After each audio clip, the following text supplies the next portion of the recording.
இணைச்சட்டம் அதிகாரம் 23. ஆண்டவரின் மக்களிடமிருந்து ஒதுக்கப்பட்டவர்கள்.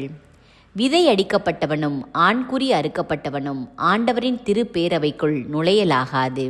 வேசித்தனத்தால் பிறந்தவன் அவனது 10ஆம் தலைமுறை வரைக்கும் ஆண்டவரின் திருப்பேரவைக்குள் நுழையலாகாது. அம்மோனியரும் மோவாபியரும் அவர்களது 10ஆம் தலைமுறை வரைக்கும் அவர்களைச் சார்ந்த எவரும் எக்காலத்திலும் ஆண்டவரின் திருப்பேரவைக்குள் நுழையக்கூடாது. ஏனெனில் நீங்கள் எகிப்திலிருந்து புறப்பட்டு வரும் வழியில் அவர்கள் அப்பங்களோடும் தண்ணீரோடும் உங்களை எதிர்கொள்ளவில்லை. அத்தோடு ஆராம் நகராயிலுள்ள பெத்தோர் என்னும் ஊரிலிருந்து பெகோரின் மகன் பிழையாமை உன்னை சபிக்கும்படி கூலிக்கு அமர்த்தினார்கள். ஆயினும் உன் கடவுளாகிய ஆண்டவர் பிழையாமுக்கு செவி கொடுக்க மனமின்றி சாபத்தை உனக்கு ஆசியாக மாற்றினார்.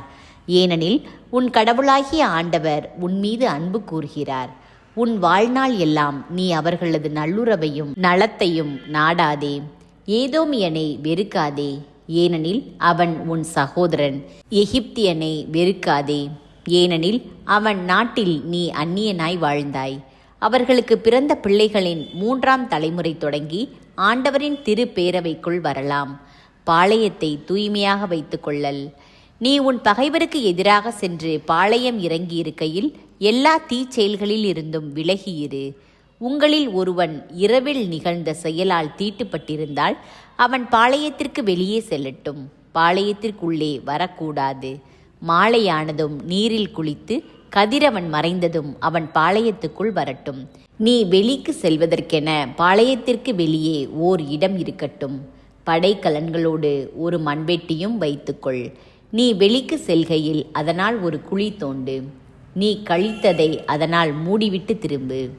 ஏனெனில் உன் கடவுளாகிய ஆண்டவர் உன்னை காக்கவும் உன் பகைவர்களை உன்னிடம் ஒப்படைக்கவும் பாளையத்துக்குள்ளே உலா வருகிறார். அவர் உன்னிடத்தில் கழிவை கண்டு உன்னை விட்டு விலகாதவாறு உன் பாளையம் தூய்மையாயிருக்கட்டும். பிற சட்டங்கள். தன் தலைவனிடமிருந்து தப்பி வந்து உன்னிடம் அடைக்கலம் தேடியுள்ள அடிமைகளை அவனிடம் ஒப்படைக்காதே. குடியிருப்பு ஒன்றில் தமக்கு பிடித்தமானதை தேர்ந்து கொண்டு அவர்கள் உன்னிடையே இருப்பார்களாக. நீ அவர்களை கொடுமைப்படுத்தாதே. இஸ்ரேலின் புதல்வருள் எவளும் விலைமகளாய் இருத்தலாகாது. இஸ்ரேலின் புதல்வர் எவனும் விலைமகனாய் இருத்தலாகாது. விலைமாதின் வாடகையோ விலைமகளின் கூலியையோ எவ்வித நேர்ச்சையின் பொருட்டும் உன் கடவுளாகிய ஆண்டவரின் இல்லத்திற்குள் கொண்டு வராதே. ஏனெனில் இவை இரண்டுமே அவருக்கு அருவருப்பானவை.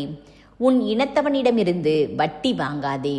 பணத்துக்கோ தானியத்துக்கோ கடனாக கொடுத்த எந்த பொருளுக்கோ வட்டி வாங்காதே. வேற்று இனத்தானிடமிருந்து நீ வட்டி வாங்கலாம்.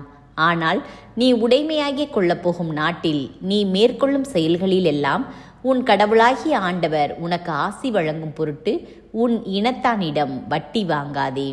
உன் கடவுளாகிய ஆண்டவருக்கு நேர்ச்சை செய்திருந்தால் அதை செலுத்துவதற்கு காலம் தாழ்த்தாதே, ஏனெனில் அது உனக்கு பாவமாகும். உன் கடவுளாகிய ஆண்டவரும் அதை உன்னிடம் கேட்பார் என்பது உறுதி. ஆனால் நேர்ச்சை செய்யாதிருந்தால் அது உனக்கு பாவமாகாது. உனது வாயால் வாக்களித்து உன் சொந்த விருப்பத்தினால் உன் கடவுளாகிய ஆண்டவருக்கு நேர்ச்சை செய்வதால் உன் வாயால் சொல்வதை செயலில் காட்ட கருத்தாயிரு.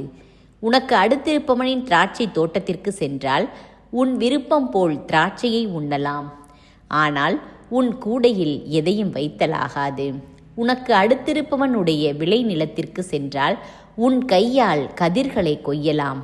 ஆனால் கதிர் அருவாளை உனக்கு அடுத்திருப்பவனின் கதிர்களில் வைக்காதே.